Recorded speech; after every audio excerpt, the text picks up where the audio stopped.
સમાચાર પર નજર કરતા વેપારી મથક સેલંબા ગામે હોળીના પાવન પર્વે તહેવારના લીધે બજારમાં ભારે ભીડ જોવા મળી. હોળીનો તહેવાર નજીક આવે કે તરત જ શહેર અને ગામના બજારોમાં રંગીન રોનક જોવા મળે છે. આવું જ દ્રશ્ય વેપારી મથક સેલંબા ખાતે જોવા મળ્યું. વેપારીઓમાં તેમજ ખરીદી કરનાર લોકોમાં ખુશીનો માહોલ જોવા મળ્યો. હોળી માત્ર ધાર્મિક તહેવાર જ નથી, પરંતુ આનંદ, ઉમંગ અને સામાજિક એકતાનું પ્રતીક છે. આ પાવન પર્વને ધ્યાનમાં રાખીને લોકો ખરીદી માટે મોટી સંખ્યામાં બજારમાં ઉમટે છે, જેના કારણે દરેક રસ્તા, દુકાનો અને મોલોમાં ભારે ભીડ જોવા મળે છે. હોળીના થોડા દિવસો પહેલા જ બજારો રંગ, ગુલાલ, પિચકારી, પાણીના બલૂન અને વિવિધ મીઠાઈઓથી સજાઈ જાય છે. નાના બાળકો માટે કાર્ટૂન આકારની પિચકારીઓ, યુવાનો માટે ડિઝાઇનર રંગો અને પર્યાવરણને અનુકૂળ ઓર્ગેનિક ગુલાલ ઉપલબ્ધ હોય છે.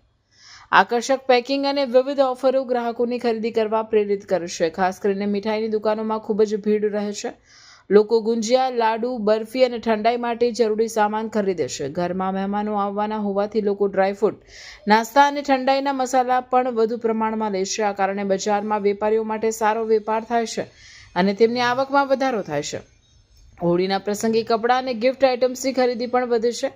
ઘણા લોકો નવા કપડાં પહેરીને તહેવાર ઉજવવાનું પસંદ કરે છે. દુકાનોમાં હોળી સ્પેશિયલ ડિસ્કાઉન્ટના બોર્ડ લાગેલા જોવા મળે છે.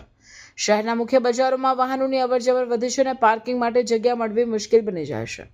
બજારમાં ભીડ વધતા સુરક્ષા અને વ્યવસ્થાપન પણ મહત્વનું બની જાય છે. પોલીસ અને નગરપાલિકા દ્વારા ખાસ બંદોબસ્ત કરવામાં આવે છે. સફાઈ અને ટ્રાફિક વ્યવસ્થા જાળવવા માટે વધારાના કર્મચારીઓ મૂકવામાં આવે છે. કેટલાક વિસ્તારોમાં સીસીટીવી કેમેરાની મદદથી દેખરેખ રાખવામાં આવે છે, જેથી કોઈ અનિચ્છનીય બનાવ ન બને. આ સાથે આજકાલ લોકો પર્યાવરણ અને આરોગ્ય અંગે વધુ જાગૃત બન્યા છે. કેમિકલ રંગોની બદલે હર્બલ અને ઓર્ગેનિક રંગોની માંગ વધી છે. વેપારીઓ પણ ગ્રાહકોની માંગ મુજબ સુરક્ષિત અને ત્વચાને નુકસાન ન પહોંચાડે એવા રંગો ઉપલબ્ધ કરાવે છે. આ રીતે હોળીના પાવન પર્વે બજારમાં જોવા મળતી ભારે ભીડ માત્ર ખરીદી પૂરતી મર્યાદિત નથી, પરંતુ તે તહેવારની ખુશી, ઉત્સાહ અને સમાજની એકતાનું પ્રતિબિંબ છે. રંગો અને હાસ્યથી ગુંજતા બજારો દર્શાવે છે કે હોળી ખરેખર આનંદ અને ઉમંગનો તહેવાર છે, જે લોકોના જીવનમાં નવી ઉર્જા અને ખુશી ભરે છે. રિપોર્ટર નાયક પંકજ સાગબરા, જિલ્લો નર્મદા.